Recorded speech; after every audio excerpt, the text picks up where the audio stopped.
It's so-called Liberation Day here. Well, in my home country, in the U.S. Maybe not yours, but today is the day that the market's been waiting for. At 4 p.m., President Trump will address the nation/world from the Rose Garden, announcing the tariffs. Will it be a blanket tariff of 20%? Will it be a tiered system of 3 separate rates, bad, badder, baddest, or will it be a country rate, the reciprocal idea that was spawned as a tariff solution to inequalities in global trade? We will see, but what we know is that today will be different tomorrow, so we have to be aware of that. Nevertheless, we're seeing U.S. stocks are lower in preparation of that. They didn't rise yesterday, so they're giving back some of the gains. We are seeing yields, little change in trading here today after moving to the downside yesterday. And as far as the foreign exchange market, I'm going to go through the 3 major currency pairs: the euro versus U.S. dollar, dollar versus yen, and sterling versus yen in this video. Outline the key tacticals in play and what they are doing. So let's get started. The euro versus U.S. dollar is in a very narrow trading range, 28 pips to be exact, from the low to high. And as you can see, the price action has been centered near around the 100 and 200 hour moving averages, which not surprisingly, maybe are converged as we head into this big day. Why is that not surprising? Because the market is saying, I don't know. We'll see what happens at 4 p.m. And so we've been moving toward this convergence of the 100 and 200 hour moving averages because of that. And at some point we're going to get a break, and that break may come on the news. Makes sense, doesn't it? So the 100 and 200 hour moving average of 1.0803 will be the barometer for more bullish above, more bearish below in trading today and going forward. And like I said, the market's going to likely move away from that, and the news event will likely do that. On the downside, we have this other swing area between 1.07609 and 1.0776. It was defined by a number of different swing levels going back here, where we had floor. This was a nice solid floor where every time the market bounced off of it, but then it started to get, every bounce became a little weaker and weaker and weaker, and so we broke through the floor and moved down to test a 200-day moving average, test a 38.2% retracement of this move up from the low that we saw at the end of February to the highs that we saw in March. And so that was a nice little hold. As long if the price were to break below this 107.609, this area down here would be the next key target at 1.072266, up to 1.0731, where the 200-day moving average is. So it was an important level here. It's going to be an important level right here if we move in that direction. Now on the top side, if we move higher, the levels that we're going to be shooting for are the previous highs that we saw in trading this week.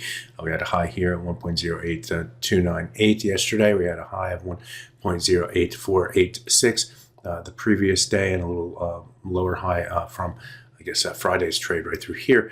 Up here is the a swing area as well, would become 1.08486 and 1.0859, and that's going to be the level that we're going to need to get to and through. You can see the number of different times that the market came up to that level just in over the last few weeks of trading after breaking below. So this is the ceiling area that we're going to need to break above to increase the bullish bias. So this is the floor area that we need to break below. This is the ceiling area we need to break above.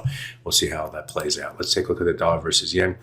This currency pair on the hourly chart shows a nice pattern here from a technical perspective, like the euro versus US dollar. Look, the 100 and 200 hour moving averages are converged. Same reason. Don't need to go into that. So the price in trading yesterday moved lower and then bounced back higher into the close, and then in the Asian session we moved higher. What did we do? We started to test these moving averages, finding willing sellers against that level. Why? Because risk can be defined and limited. That's one of the reasons why. Maybe they want to sell the US dollar as well. So that bounced to the upside. So willing sellers against that level at 150.0, right about the 150 level. There's a nice natural level as well. So if the price were to move back above that 150 level, that would be more bullish. We look for higher levels for the dollar versus yen. So key barometer on the downside. I have outlined this swing area right through here. Why? Because it was a ceiling and then a floor, and then became a ceiling again through here. before moving back above. You can see the variation above is more bullish, below is more bearish, above more bullish, below is more bearish, and then finally break to the upside. In trading this week, the market did fall below that swing area right here. The last thing it did right here was find support, move higher. We came back down to that level again, tried to bounce higher, and then fell below it, failed, and then reestablished support against this level. So as we come into the day, we are now testing the support at 149.11 to 20. Do we find support buyers against that ahead of the decision? We will see if it does. Move back toward the 100, 200 hour moving average. Maybe we go right here, right in the middle between this level and this level right here, and then to have the market decide: do we go higher or do we go lower through here for the dollar versus yen? We will see again. Let's talk about the sterling versus US dollar. And again, the pattern is that the 100 and 200 hour moving average are, in this case, not converged, but very close to each other at 1.2927, 1.29318. We do have lower highs through here. Okay, so there's a leaning to the downside, and the lows were mixed through here, but we have a lower low or a higher low in trade here today after failing to break to the downside through here below this area right here, this level right here at 128.85. We did fall below it here and here, but then found support here and here. And again, we tried to move below it in trading yesterday, but could not sustain that momentum. So nevertheless, we'll watch this level right here on the downside if we head in that way, in that direction. Right now, we're above those two moving averages, but just barely. The market's kind of, it's waiting and seeing. But and I'm not saying that we couldn't move one way or the other before for the data, as the markets sort of prepare themselves for what may or may not happen. But if we're going to go higher, like the euro versus US or dollar versus yen, we're going to start to look toward other highs that we saw earlier this week and last week as well. This level right here. At the 129.88 level, I'm going to put a horizontal line across at that level. It basically corresponded with, when you start to look at the highs, we have a high right here, then we broke above it, but traded above and below it right here. Finally, the last move to the upside here couldn't sustain momentum again, even though we have higher highs right here. So the buyers had all their chance to go higher right here. They couldn't do it, and then they fell. And that was the last time we moved above that level until last week, where the price just barely got above that level and rotated back to the downside. So be aware of this level on the top side as well. 129.88, get above that level. 130 level, 130.13.